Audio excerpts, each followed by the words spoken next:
ఇది రాజమండ్రిలోని గోదావరి నది తీరాన ఉన్న గౌతమి ఘాట్లో ఉన్నటువంటి మహాకాళేశ్వర ఆలయం.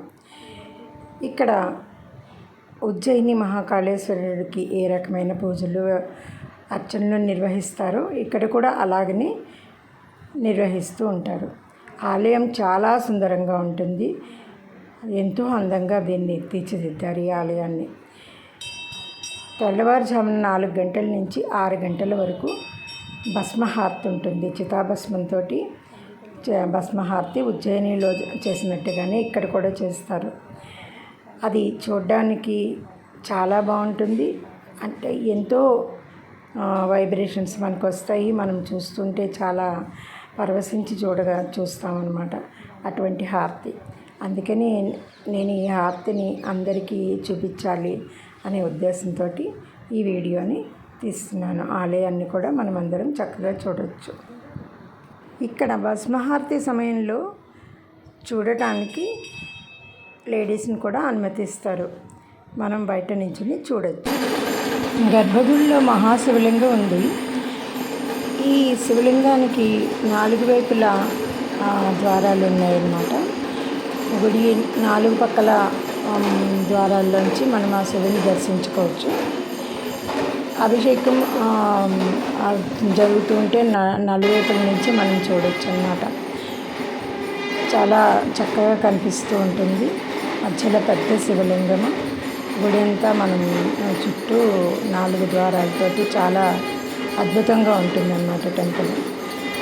ఇక్కడ నిలబడి మనం చూస్తుంటే దాదాపుగా శివుడు పక్కనే ఉన్నట్టుగానే మనకి అనుభూతి కలుగుతూ ఉంటుంది. 4 గంటలకి భస్మహారతి మొదలు పెడతారు. మొదలుపెట్టిన తర్వాత దాదాపుగా 5:30 పావుతక్కువ 6 వరకు కూడా భస్మహారతి అలా కొనసాగుతూనే ఉంటుంది.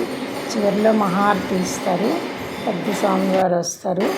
ఆయన మహారతి ఇస్తారు. ఇచ్చిన తర్వాత ఇంకా అభిషేకాలు పూజలు అవన్నీ 7 గంటల వరకు కొనసాగుతాయి. మేము భస్మహారతికి వెళ్ళి మహారతి వరకు ఉండి వచ్చేసాము. ఇంకా అభిషేకానికి ఉండలేదు. అందువల్ల అభిషేకాన్ని నేను తీయలేకపోయాను. అది గుడి ప్రాంగణం అంతా తీశాను.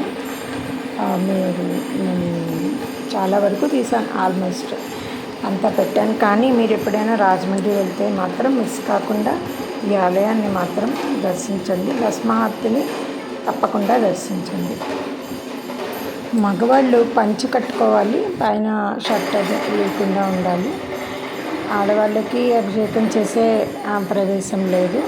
మనం అభిషేకం అయిపోయిన తర్వాత లోపలికి అలౌ చేస్తారు. వెళ్ళి ఆ స్వామి దగ్గర ఉన్న విభూతి తీసుకుని ఆయనకి నమస్కారం పెట్టుకొని విభూతి పెట్టుకొని రావచ్చు. అంతవరకు మాత్రమే అలౌ చేస్తున్నారు ఇక్కడ.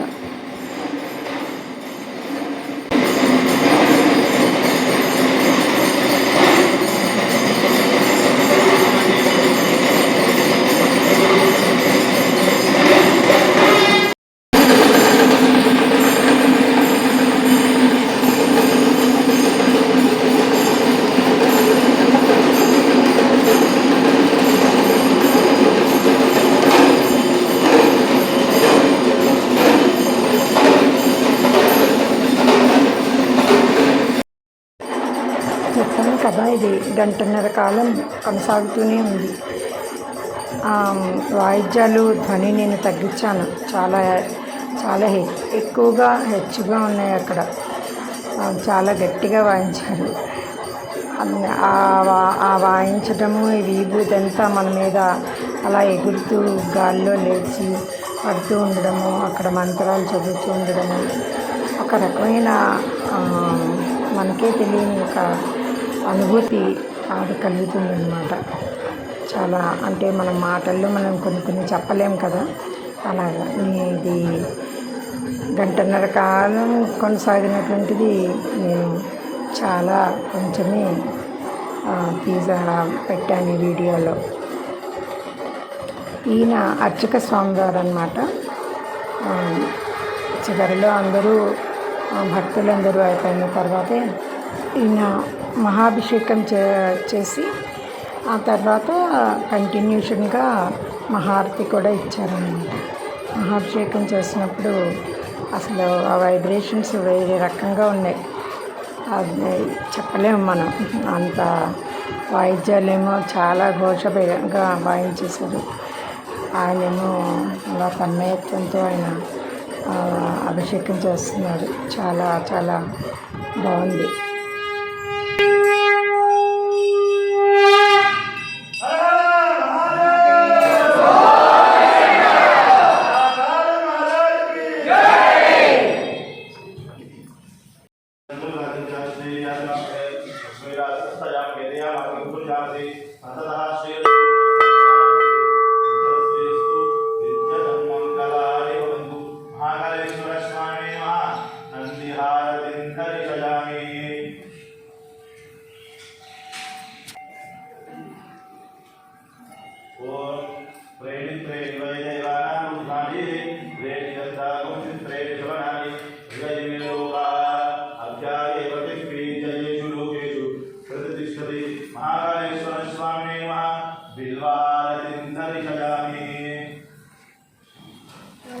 महादेव शंभो शंकर। ओम नमः शिवाय।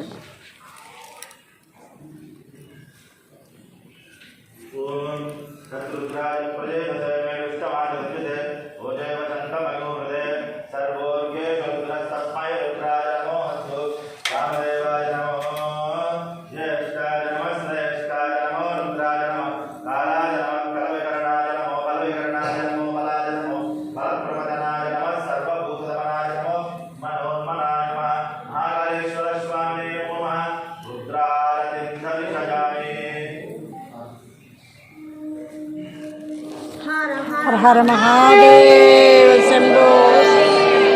हर हर महादेव शंभो शंकर।